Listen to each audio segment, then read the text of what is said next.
There's still such a toxic, negative political narrative out there about migration. And I think what we have to do is invert that toxic narrative. The fact of the matter is, it is entirely possible to construct the type of management, the type of administration of migration, which is, I know it's a cliche, a high road win-win-win. A win for the migrant worker themselves, a win for the receiving countries, a win for the sending countries. And we have all of the frameworks, all of the principles, all of the ideas to make that happen. Still now, today, there are people who are being hired and they need to abide by the highest levels of fairness and ethical recruitment. And that's why, from our side, to conclude, we will go on working very closely with the ILO, but above all, with all the social partners, both employers, organized labor, and civil society in general, to make sure that the pandemic does not destroy what has been achieved, and even managing the pandemic, we stick to the human rights-centered approach. Thank you. Women constitute a large proportion of migrant workers overall, but they also predominantly will end up working in sectors that are traditionally low paid and where their vulnerabilities might be increased through their gender in the first place. As we all know, women in workplaces can be subject to particular forms of discrimination or even violence and assault, and they might just find it even more difficult than their male counterparts to assert their rights. I'm keen to see the results of our poll and what our 2,600 participants have said. So I'm going to pull up the poll results now, and let's just look at what some of those responses have been. Now, let's remember, the first question was, the issue of fair recruitment is receiving increased global attention. What is your view of progress in ensuring fair, ethical, and responsible recruitment globally? And an overwhelming 80%, 79% of our participants are saying there is some progress, but still much more is needed. And of course, this speaks to the relevance of the conversation that we're having here today.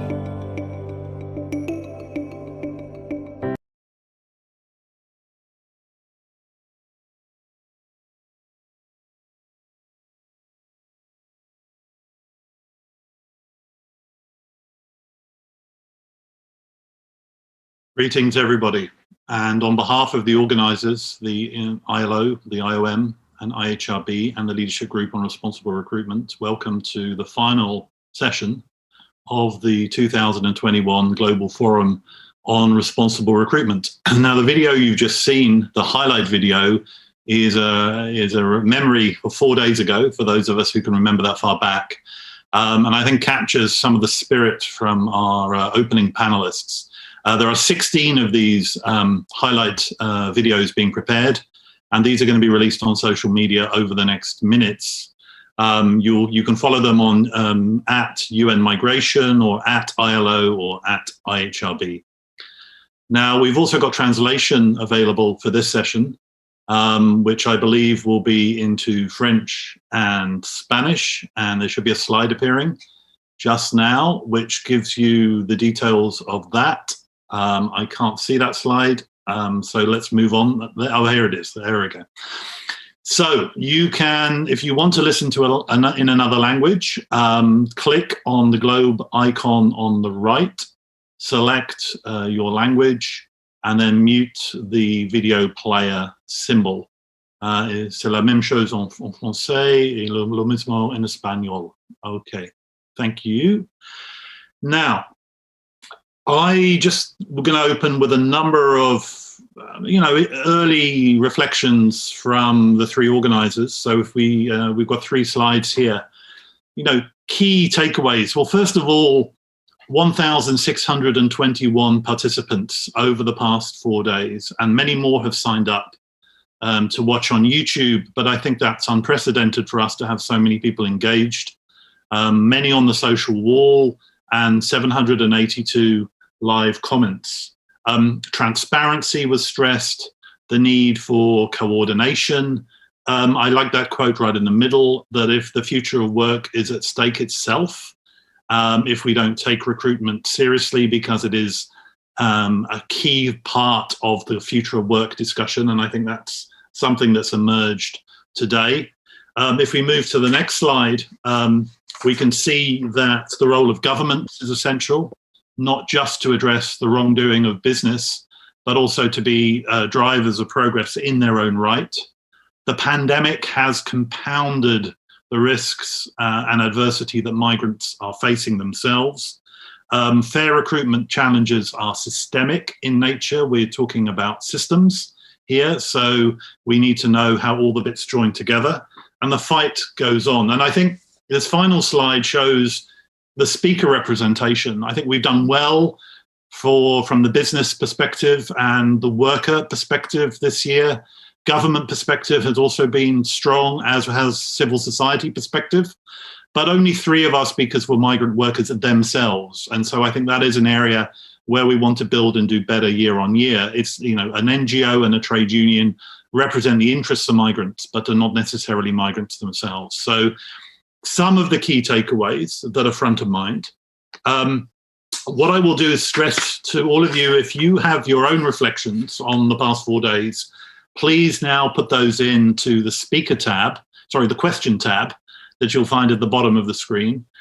We will collect those, and maybe I'll be able to read some of them out nearer the end of this session when we get into exchanges with our speakers. Now, on behalf of the 3 organisations behind this, I think one of our own reflections is just how present the issue of COVID-19 has been in the discussions, how more vulnerable migrant workers are, particularly those in the informal economy without jobs. Levels of discrimination and food insecurity have risen. The non-payment of wages, unsafe and unhealthy working conditions, including cramped housing, has actually increased the exposure of many migrant workers to COVID-19 itself. And I think that's probably one of the strongest reflections on the past year.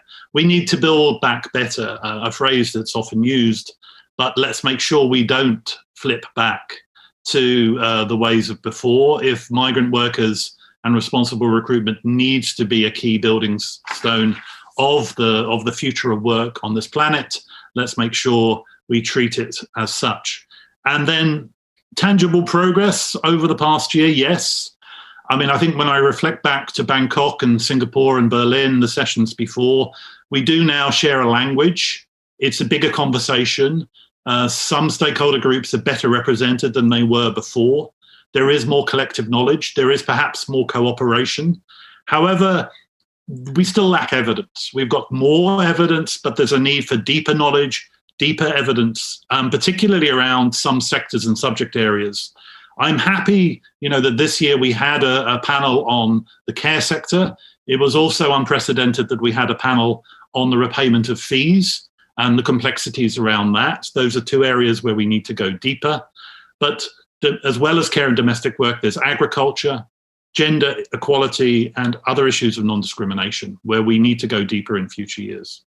And I think a reflection is that although the forum happens once a year, we would like the forum to be a 365-day-a-year process, building on the whole of society multi-stakeholder ethos that sits behind what we do, looking at how the different incentives of regulation, enforcement, but also bilateral and multilateral cooperation can better align, and ensuring that we build stronger diversity of voices, and in particular worker voices themselves, directly and also via their representatives.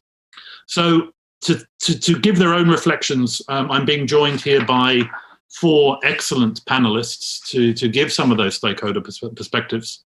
Ambassador Christian Frutiger is Assistant General Secretary and Head of Global Cooperation for SDC, Swiss government. Christian, hello there. Welcome. Sharon Burrow probably needs no introduction, but Sharon is General Secretary of the International Trade Union Confederation.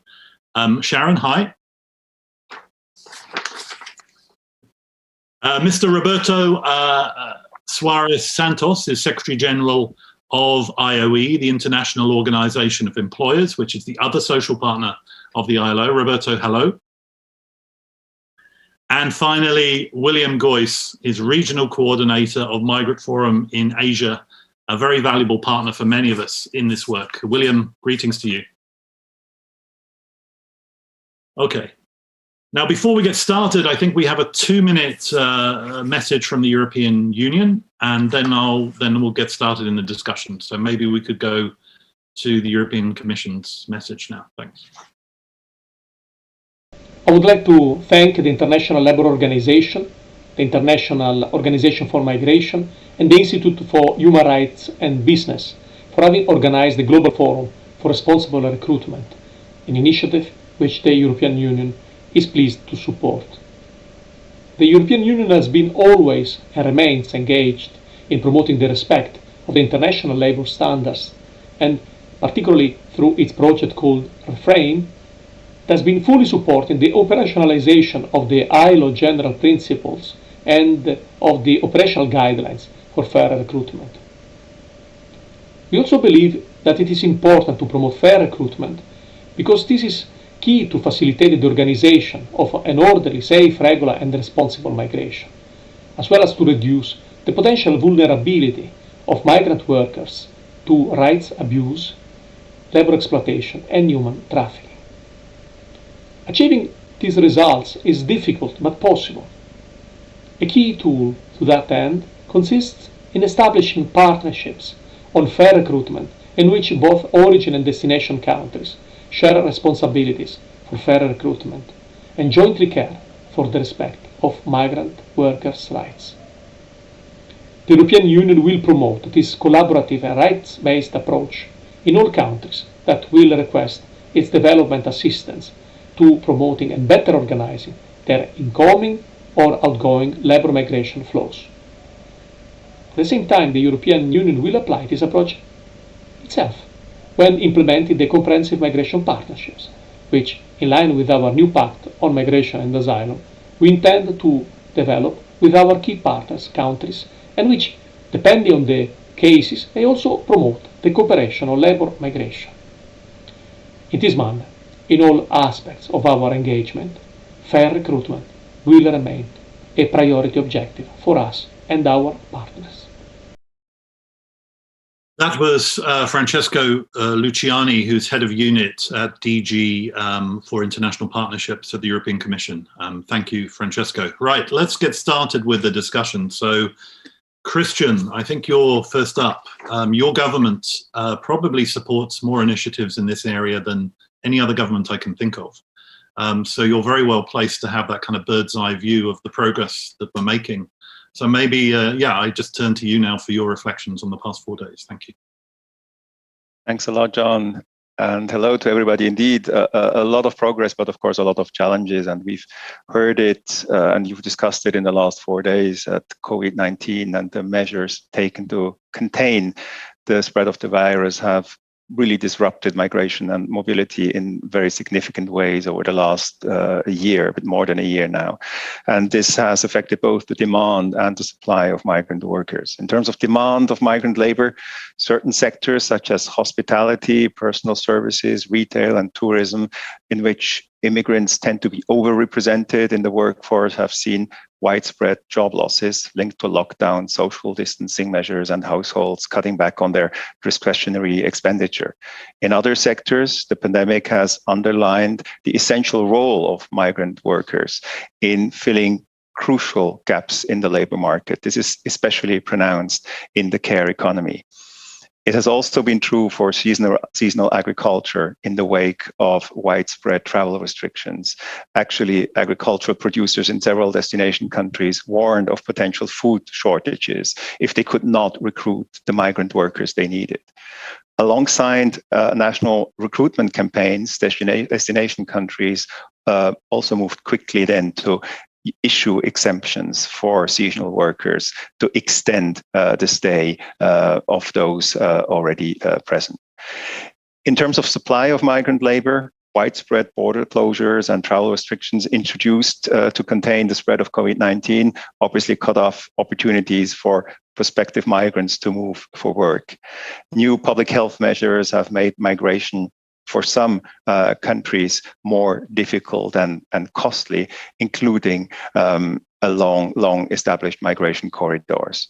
The increased competition for scarce migration opportunities in some countries of origin may indeed not then be favorable for fair recruitment conditions and wages.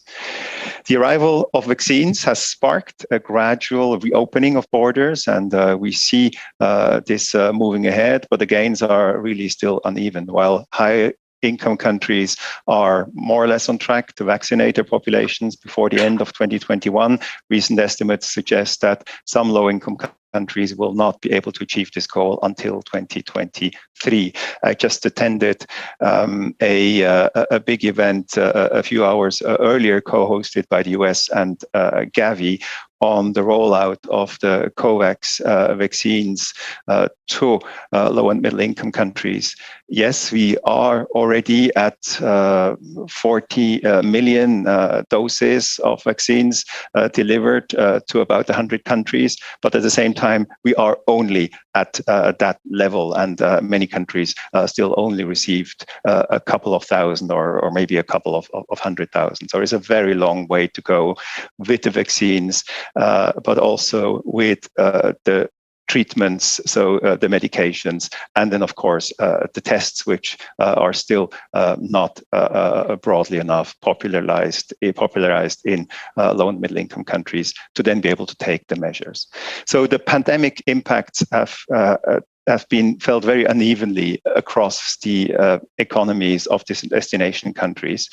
As in previous recessions, workers in low-skilled and middle-skilled areas are in more precarious situation and at greater risk of job losses than those in high-skilled roles. Teleworking, the shift to teleworking, actually almost showed or even showed that highly skilled workers have been quite protected from job losses because they have been able to move into the area of teleworking and also had the necessary access to technology. In very stark contrast, and we've heard it, many of the migrant workers in the informal economy, which was particularly hard hit, have been and still are in an absolutely precarious situation. With virtually no social safety net, migrant working in the informal economy is a migrant worker in this economy is left to make the impossible choice between either respecting the rules, the COVID-19 rules, or their families going hungry, or breaching the rules to put food on the table, risking infection and then sanction. But like always, also in this current pandemic, problems, there are many, challenges, there are many, but in every crisis also rests an opportunity to start new and to do better. So the current crisis should be seen as an opportunity to overcome some of the silo thinking we've seen in the past. We should be able to join forces to build a viable ecosystem for responsible recruitment. In such a spirit of partnership, Switzerland has been partnering with all three organizations of the forum, the IHRB, the ILO, and the IOM, to accelerate the promotion of responsible recruitment worldwide. We are convinced that all three organizations have an important role in getting international recruitment right and stop the abuse of migrant workers. So with that, thanks for listening, and back to you, John. Thank you, Christian. We'll be coming back to you a bit later. William, Christian's mentioned the sort of catch-22 that many migrant workers find themselves in, having to try and abide by COVID-19 rules on the one hand, but needing to support themselves and their families on the other. I mean, it's an invidious choice that many workers in many societies face, but maybe that choice is even more acute for migrant workers, some of whom have gone without wages. And I know you've been actively involved in some of those campaigns, but William, your reactions to the past 4 days and the reflections. Thank you. Thanks, John, and thanks to the organizers for this opportunity to share some of our own reflections and some of the work that we've been doing, particularly in this time of COVID. Let me start with saying I think it is important, and I've attended quite a few of the sessions kind of thing, and my reflections first on the sessions. And I think it would be good for all of us to reflect that this is not just the fourth forum on responsible recruitment. I think we have to situate this forum in the context of the impact of that COVID has had on the life of migrants. I think this is important for us to look at it from those eyes, largely, and ask ourselves that question: how has COVID disrupted the forum? We knew we were going to supposed to meet in Spain last year. We didn't, and now we have gone online. But what else has it disrupted? What is the trajectory that we were on that has gotten disrupted because of the pandemic? And how are we going to realign to that trajectory, or even accelerate the trajectory that we were on? That is something that is important. And I think the hint of that is in one of the questions that was asked in the surveys and the polls, where there was one card that read 79% said some progress has been done, but still much more is needed. And I think that when you take that card and you take it with the next one that says the future of work is at stake if we don't take migration recruitment seriously, I think those two cards are very telling of the last 4 days. Particularly, just like the ambassador just now said, I think we will have to look at recruitment in a post-COVID world kind of thing, and looking at what it means for workers in the low-wage, low-skill sector. There is a lot of talk these days about skills, and there's a lot of talk about productivity and things like that. But what we are seeing now on the ground is many countries of origin are just waiting for the systems to go back to what they were before. The deployment systems. There is almost, almost a waiting at the doors kind of thing for it to open. And we know migrant workers who had returned, thinking that they were returning on leave and things like that, who would go back, are now very, very worried and looking at options that are out there of how they could continue with a migration journey post-COVID, or even now already as vaccines are being distributed. Coming then to what we have done, and it's, I think, to link it up with this forum as well. We, as MFA, one of the biggest issues we had to deal with and are continuing to deal with in this last 14 months is the whole question about the campaign that you see behind my head, Justice for Wage Theft, largely because we found that an issue that was systemic before the COVID only got exasperated to a point that we saw how deep rooted this issue is, how deeply ingrained this issue is of wage theft. We have, and I'm glad you talked about evidence, because we have collected evidence. We've gone through something like 1,500 cases from March to December of last year, and out of which we got evidence of something like 750 plus cases of wage theft. And this is only 5 organizations from our 250 network member organization that did systematic documentation, because we had provided the template and resources to do that. But this is what we got. We saw that documentation was not being done by countries of origin or destination in looking at what is the impact on wages of migrant workers.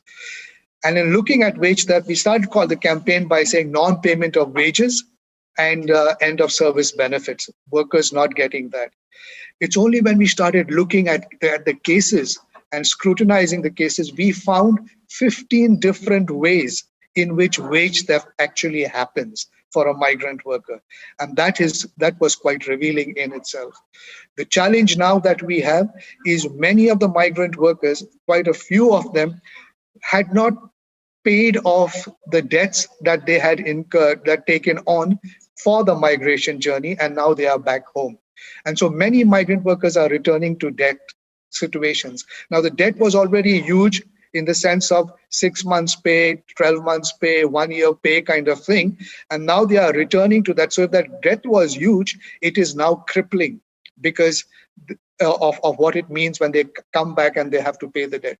So this is a big issue. I think I think it's so linked to the recruitment issue, and that's why we are looking at it now as the flip side of the coin. How recruitment and wage theft kind of thing are so intertwined that if we don't look at the debt situation that migrants are in now, they will, as borders open up and things like that, we will see a drive of more, at least a push for more workers who had incurred debt, who will not be able to find jobs at home, who will, because their economies at home are also shaken because of the COVID. So we will see this, and that is why I think that card that says the future of work is at stake if we don't take recruitment seriously, I think that's very telling and very true of what we need to be doing.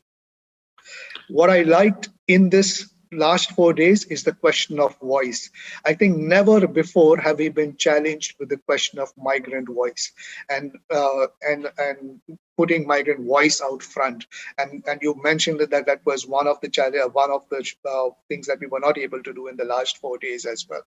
But I think it's time we got organized migrant voice to the table, and this means all the experiments that are being done, from trade union organizing to joining with trade unions, to forming and linking, starting their own trade unions, through workers' committees that we see in Qatar and other places. I think that organized voice that has to be given more attention to in this time, that from now on and as we move into this forum and looking at in the future iterations of this forum, we will have to look at how organized voice is given that kind of space. What I found was also raised but not dwelled upon substantively in the last 4 days was the role of governments. It's fantastic that private sector is coming forward and doing the due diligence that it needs to do. And it's amazing how far we've come in that and how private sector has come on board. So kudos to the big groups that are there and that have come on board and that are putting out examples out there that could be upscaled, that could be also replicated. So that's good. But we haven't talked about government and the role of government in regulation. We haven't talked about, it came up yesterday in one of the conversations about corruption. Follow the money. And we can see that corruption, we know, from starting from country of origin right up to country of destination. And there are many examples of this. So, for example, the free visa notion. Somebody at the country of the destination end at least is giving free visas kind of thing. Come in and then find a job. Just pay me on a regular month a certain amount because I allowed you to come in. So these kind of recruitment processes that are in place that are corrupt, we don't call them out for what they are, and I think we should call them out for what they are. And the role of government in this should be brought out. And last, I think the vulnerability has come out, and it's interesting that in this period, how countries of destination, as if they are recognizing or realizing for the first time that workers' accommodations are not good. We had that situation in Singapore. We've had that situation in Malaysia. We've had that situation in Thailand, and we've had that situation in the Gulf. So every other day you can get a report now of how bad workers' accommodations are. But this is something that 20 years ago we were talking about, kind of thing. It's as if it's a revelation now. So I think that kind of precarity, that kind of vulnerability that is constructed around systemic flaws in labor protection, in labor and human rights protections, is something that we will have to look at. And I think this is the perfect forum where different stakeholders come together and where the private sector comes together to see what would be the necessary blocks for a post-COVID kind of world. Thank you. Thank you, William. Very, very well said indeed. Roberto, as William said, we've had quite strong business representation again this year, but maybe less so, maybe more so from suppliers than in past years. but we don't really see recruiters. I mean, I think we have had recruiters taking part this year, not so much as speakers, but in the audience. But from the business perspective, how have the past 4 days been to you? I think you're on mute. You're on mute, I think. Now I am okay. Yeah, sorry. Now you're good. Thank you. First of all, thank you for the invitation. And first reaction to your request to have more suppliers in these conversations, please engage with IOE. We have been working intensively for the last 5 years on precisely on areas which have to do with fair recruitment. And it will be very important that we, right now after the pandemic, we start being strengthening our efficiency and not working in our own bubbles in terms of bringing not just the voice of the normal business voices that are coming normally to this discussion, but also the voices that sometimes are not so much listened and have a strong say at local level in terms of policies and in terms of implementation. So please, as a first answer to this request, I would like precisely to engage further with you, to engage further with all the co-organizers of this event on the basis of the experience that we have proved to be implemented in the last years. Let me also refer to the situation that has been expressed by the not the previous speaker, but also in this forum, and is that we should be mindful of the pivotal force of human experiences during this pandemic. The COVID-19 has changed the way of life in a very short span of time. But that also affects how we view migrant workers, how we focus and how we approach essential businesses, essential services. It's quite curious to see how, to some extent, we have in some countries started to see a different perspective on migrant workers and migration when we see the importance, the essential services that they are providing to us. And the concept of gig worker that we have managed to agree within the ILO also is very important. But also, this crisis has put into place the evident gaps that we have in migration policies, the inefficiencies of these migration policies, the inefficiencies in terms of governance. Again, working in just our own bubbles will not longer be efficient. I mean, we really need to strengthen these synergies between the private sector, the employers' organizations, the business organizations. We host the Business Advisory Group on Migration, a very active network of employers' organizations and business from a wide range of industries, and they are more than willing to commit further.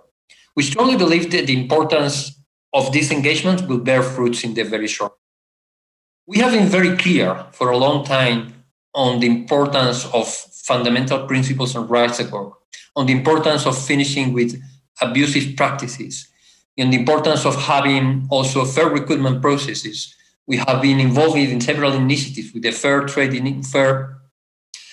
recruitment initiative, but also with other specific approaches which tried also to engage business. Our experience is that it's very often the case that we act unilaterally and the connection with the work of governments is still missing. And the work also of other stakeholders, and I see here with us my friend Sharon Barrow from ITUC, and I'm sure that she can say how important it is to build trust and to build bridges together. Right now, we have a situation of urgency. And this situation of urgency applying to the fair recruitment processes means many things. Let me just mention, bearing in mind the discussions and the takeaways of the discussion, what from our experience should be the next steps. The first one is to recognize the evident enforcement issue. Irrespective of the quality of the regulation, enforcement of existing regulation is far away from being optimal. There is no even level playing field from a business perspective in many situations because of this lack of enforcement. It has to do, of course, with weak institutions. It has to do with corruption, but also it has to do with willingness and political ambition. So an area of urgent action for migrant workers which are in a very vulnerable situation is this enforcement aspect. The second element has to do with mobility. We keep as global voice of business representing more than 50 million companies, but at the end, it's not the 50 million companies, it's more the key local players, the key local business organizations that make a difference in policy. What we have been advocating for is now recovery, quick recovery, jobs recovery. You can see also in some areas of the world that almost 20% of companies are on the verge of collapse or even disappearance. In order to have reverse the situation, mobility is key. And mobility has to do with the concept of key workers. Mobility has to do with migration, effective migration policies. We will never gain a situation of recovery if we go back to a situation of nationalism, protectionism, populism, and in order to fight that, we need to have a much more focused mobility policies. And that's one of the takeaways as an urgent action. The third area is the skills. Fair recruitment is not separate from the skills agenda. And also the skills agenda for migrant workers should not be disclosed for the general skills agenda at national level. At the end of the day, the business case, the good business case for migration, for an orderly migration, but also for fair recruitment, means effective policies and skills, which is still far away from being the case. Anticipating this skill, and we have been looking at the perspectives in the short term, in the middle term, and the hospitality sector, one of the takeaways is going to be a key driver. Fourthly, we have to recognize that on one side, we have to finish some abusive practice. Also, the aspect related to fee the workers is unacceptable, and we want to be very clear on that. There should not be any kind of fee for workers, especially workers in vulnerable situations, to find a job. But also we need to recognize the importance of partnership with the private sector, and private recruitment agency can make a huge difference also at local level. We need to open better this channel of cooperation with the private sector and the private recruitment agencies. Fifth, we have been very vocally engaging, and we want to be also committing and honoring our commitment, changing the narrative. Changing the narrative right now is of essence, also for fair recruitment purposes. And this change of narrative makes active action also from business and business organizations. And we're going to launch some initiatives on this regard, but we need the cooperation with governments. It's not an easy area. It's a very sensitive area in many occasions, but we are willing, and we will be committing on this area, how we can better frame both migration policies, but in order to change also what is the bad perception, which should not be in the public opinion on migration flows. This needs also a commitment and joint effort. Finally, I would also want to refer to the recovery aspect and to the access to preventive measures and to health measures, vaccination, but also all kind of remedies. We will never get a situation of fair recruitment if this access to remedies, to health remedies, but also to health preventive measures that do not attain migrant workers. We are also committed to launch any kind of campaign also that benefits migrant workers, which is also linked to mobility. Let me also just finish saying that at the end of the day, what matters is the capacity that we have jointly to bring a different scenario for migration practices. We have a new era of digitalization. We have also brought some solutions based also on technical innovation, technological innovations, how digitalization can even help governments also to bring better processes. Also how digitalization can also help also to make to provide a better situation for migrant workers in terms of digital payment. But beyond these technologies, beyond these changes and opportunities that are bringing the new reality, what we need is also to stick to our principles. Yeah. And this basis, the basis of principles of values, is more pertinent than ever. So we are willing to commit on this area. Thank you very much for listening to me and for the time provided. Thank you, Roberto. Thank you very much. Over to you, Sharon. I know over the past year with the COVID crisis, you've often talked about building back better and also the need for a new social contract for workers. Your reflections, please, for the past 4 days. Well, thank you, John, and thank you indeed to all of the speakers for standing up for the fundamental rights of migrant workers, including fair recruitment. I want to preface this by saying the rule of law is really critical. And whether you take discrimination or you take indeed the payment of recruitment fees, under international law, these are illegal. It's that simple.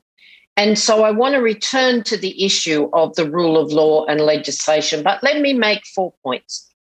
First of all, you know, John, you said it, we actually think you can't build back. You have to build forward, and it has to be a just recovery. And that requires a new social contract, because even before COVID-19, we had a crisis that was interconnected between historic levels of inequality and exclusion of key workers, and indeed, of course, or groups of workers, and of course, the climate emergency. So we have 5 critical demands, and they must include migrant workers, all workers. But they are, of course, jobs, jobs, and jobs. And we're increasingly getting worried about jobs in the economic downturn for migrant workers. They have to be climate-friendly jobs with just transition. Every government has to invest in jobs across every sector if we're to make the climate transition, but also rebuild the resilience of those underfunded areas of care, education, childcare, healthcare, aged care that were so exposed through COVID. Indeed, we need to look at how you include migrant workers, and without a fair recruitment process as a first act of establishing a just employment relationship, then we are indeed on a slippery slope to abuse, human and labour rights abuse. It's not lost on any of you that workers are more vulnerable to abusive recruitment than many other workers in our global workforce, and that the ILO Fair Recruitment Initiative plays a critical role in supporting and protecting workers in and their unions to ensure fair recruitment and decent work for all workers. But I wanted to simply say there's a plethora of initiatives and activities on fair recruitment. But I'm in agreement with the poll. They're not really helping. We have to focus, of goodwill, yes, but we have to focus on the ILO fair recruitment principles. As Roberta said, people have to actually work together on this. They were negotiated by governments, by trade unions, by employers, and brought together the different interests from regions and countries around the world. Not easy, not indeed perfect, but actually a basis on which we can all work together. And again, it comes back to whether there's a will to enforce these as fundamental to that rule of law. I can't leave without actually indicating that the pandemic has, of course, exposed our dependence on essential workers in the care sector. Many of them are migrant workers. I think in this growing era of xenophobia and racism, sadly, then what people were shocked about was the exposure that up to a quarter or more of many workforces were in fact migrant workers in the health sector. And they went to work every day, like indeed essential workers who are national citizens, to actually save lives for the rest of us. But in addition to recognising they exist, we can never again let migrant workers be without the effective care and treatment they need themselves, and of course the personal and protective equipment that's required. I think you can sum up a way forward by saying that the promise of the ILO Centenary Declaration around rights and protections for all workers, irrespective of employment arrangements and regardless of their migrant status, is something we all have to focus on. When you have a broken global labour market with 60% in informal work, with 40% in increasingly precarious work, and indeed a bridge of new and emerging areas of platform business, then without rights, they're effectively formal, informal jobs, no rights, no minimum wages or incomes, no social protection.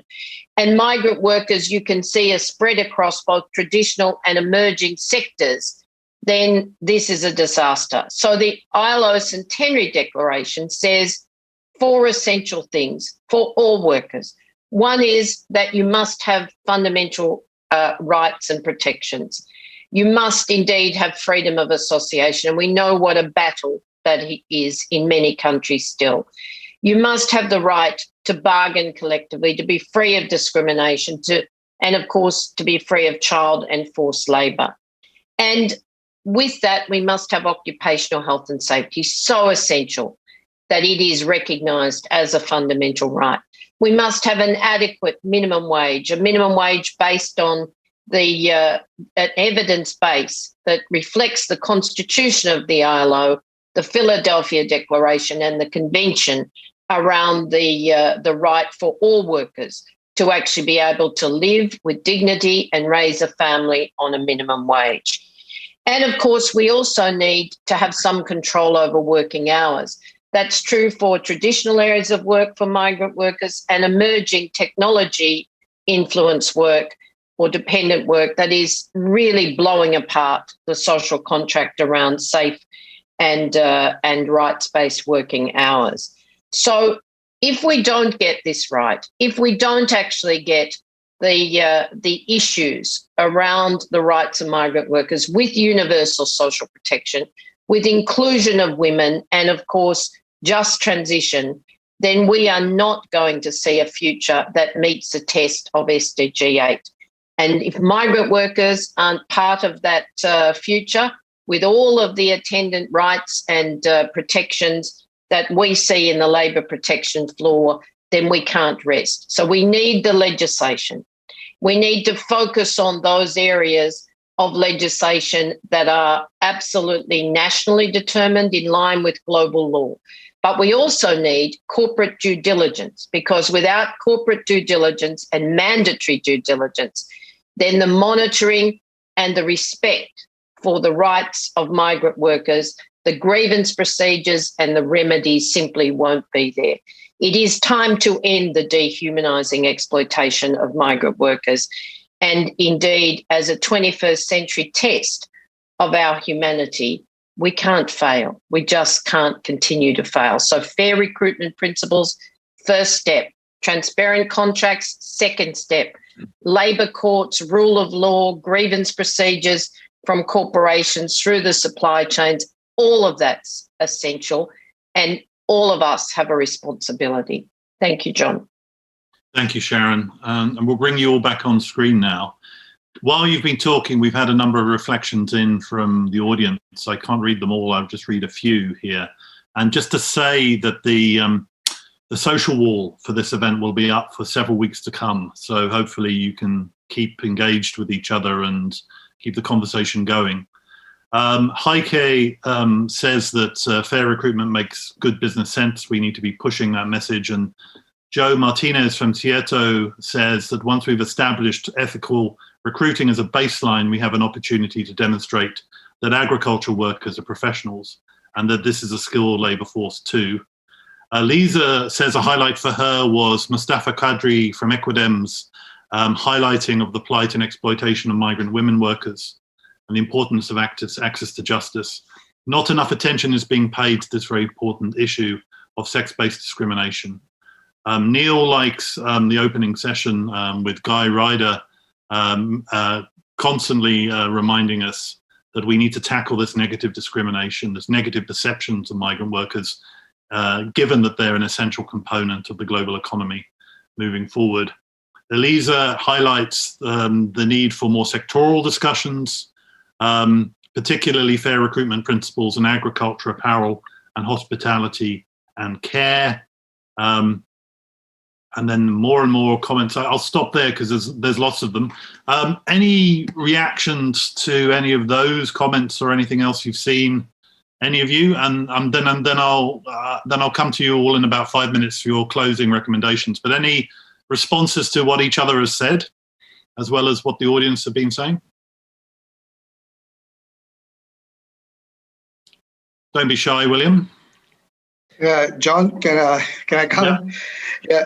I mean, I fully agree with what Sharon just said about the rule of law, and I would like to say one of the things that we are seeing is that rule of law does not exist for migrant workers.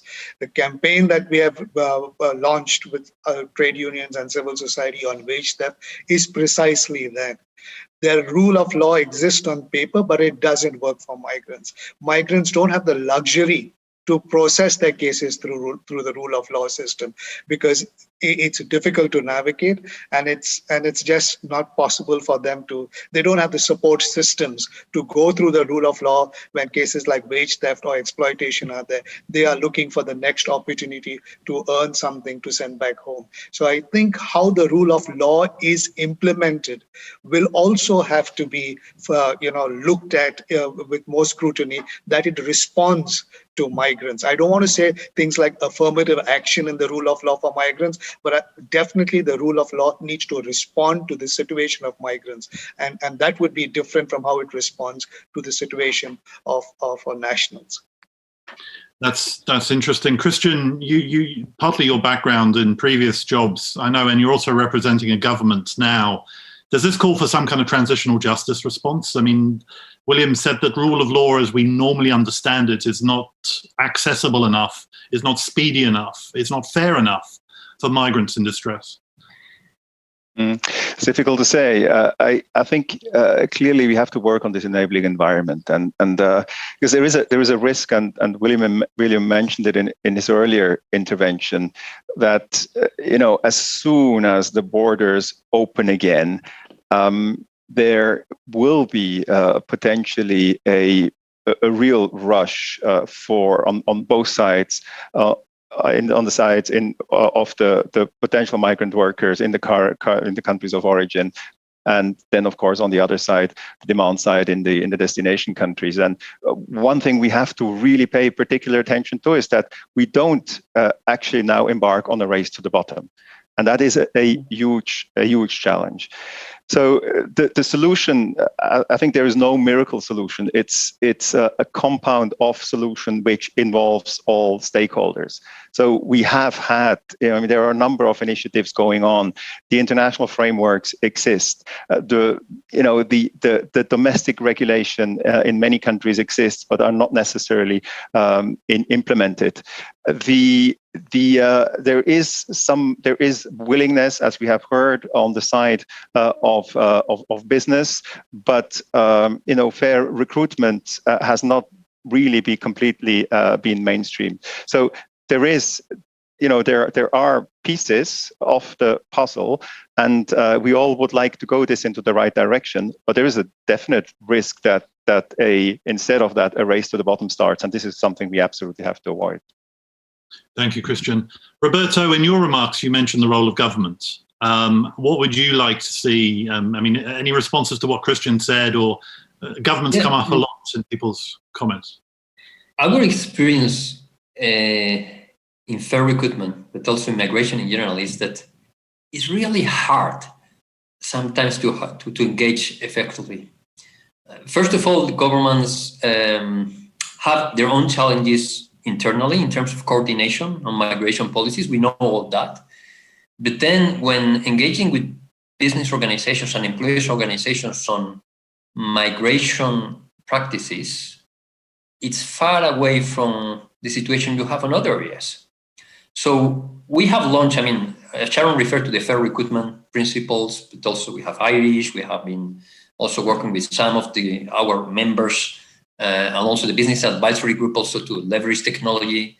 But as someone mentioned before, we are working in pieces, but the government's policies do not really engage effectively. And I don't want to blame them because they have their own challenges, but there is a joint responsibility there. Where we have not been effectively is acting jointly effectively.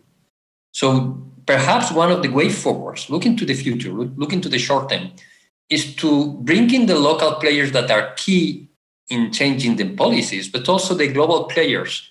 That is still missing. I mean, working IOE, I took also with our members, and also trade unions could be a way forward. But there are many ways in which we have to improve the synergies. That's not happening. That would be my main point, and that applies also to the rule of law. At the end of the day, what is happening with migrant workers is reflecting what is also applying on other sectors, but in a much more intense manner, I have to say.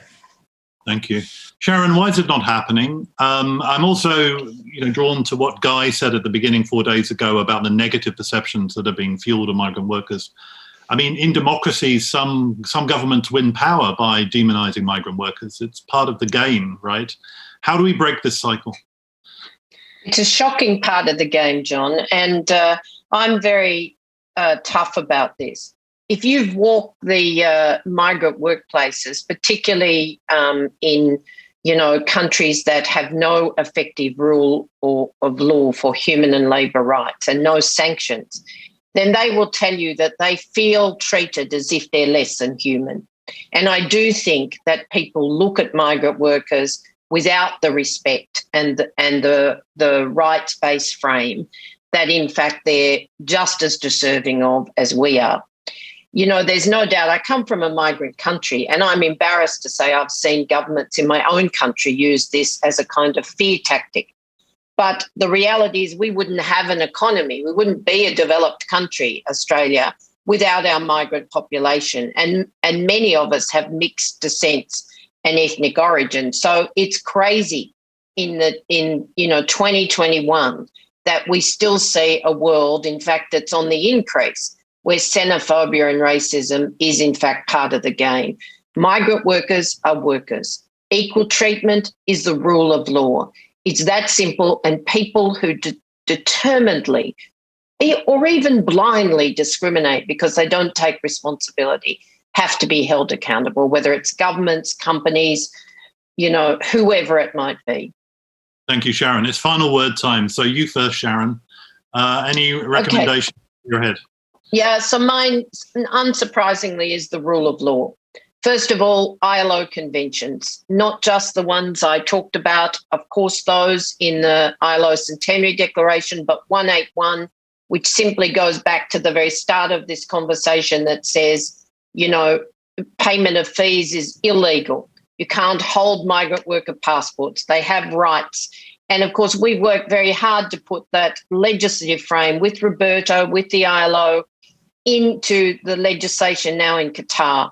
And it's got really good examples of legislative change that all countries can learn from if you want to end effectively a system of ownership of migrant workers by employers. But I would say this can't be just about governments.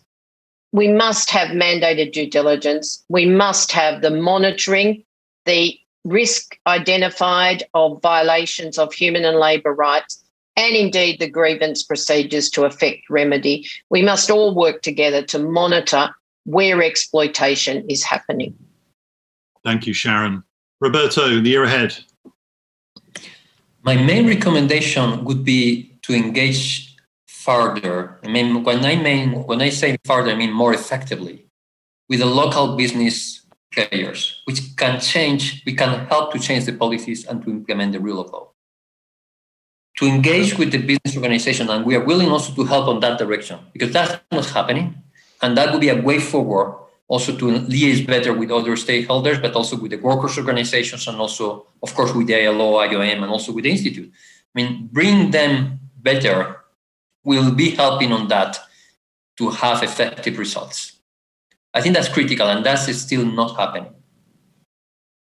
I'd agree with that. And when it has happened, it has had good results. I've seen it happen once or twice. So that's really good. Thank you. I think, William, you're next. Or was it Christian? I don't mind. Yeah. William, you go first and then Christian, yeah. All right. I would say send a strong signal. Send a strong signal that we want to build forward better. Wage theft cannot be the legacy of the COVID.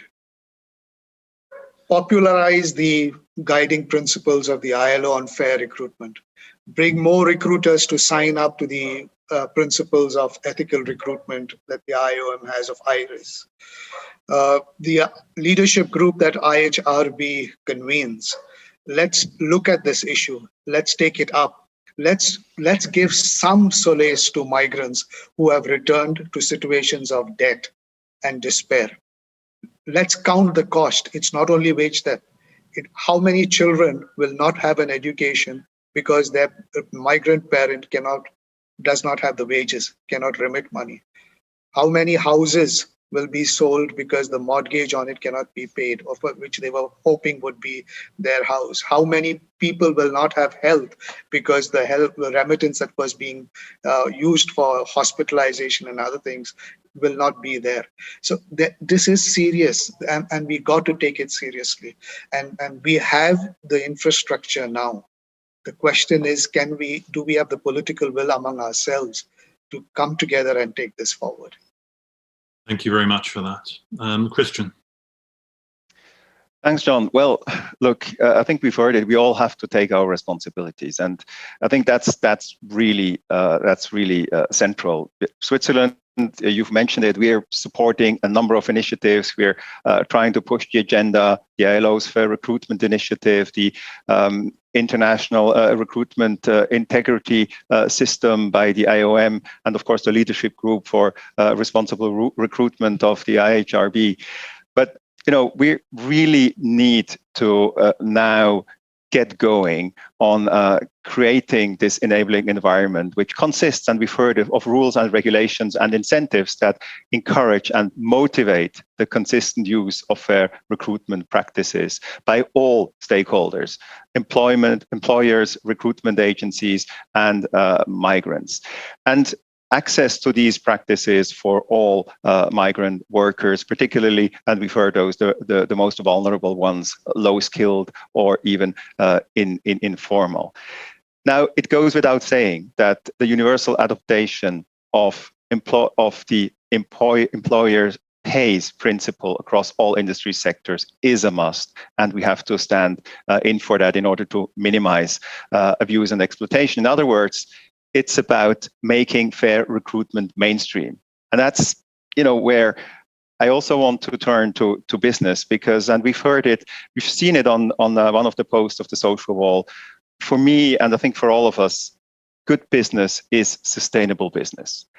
And it's about time that the front runners are rewarded and not penalized by stock markets or by competitive disadvantage as we've seen it in recent times.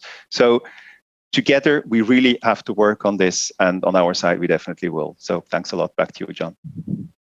Thank you, Christian. And really, all that left is to close. I'd like to thank everybody around the world who's tuned in over the past 4 days, 1,600 of you, and many others who will be watching this over the days ahead. Listen, it ends up that doing these things virtually is no less complex than doing them in person, without the hotels and the airplanes.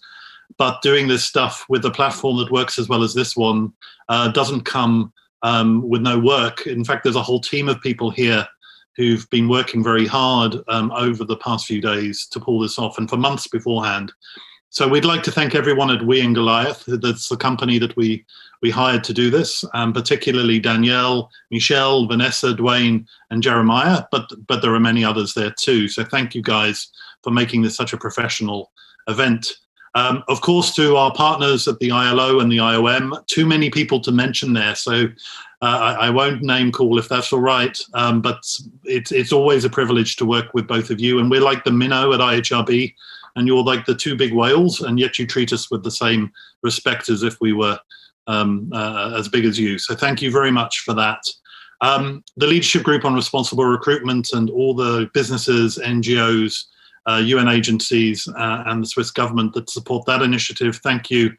And finally, from the IHRB side, my colleague Neil Wilkins, Julia Batho, and Hayley St. Dennis, incredible amount of work. And Hayley, who lives in Utah, has literally been living the life of a vampire over recent weeks to fit in with the time zones here. So Thank you to all of you. We will be in touch. Remember, the site is open for the weeks ahead. The work starts now, and stay safe, everybody. Thank you.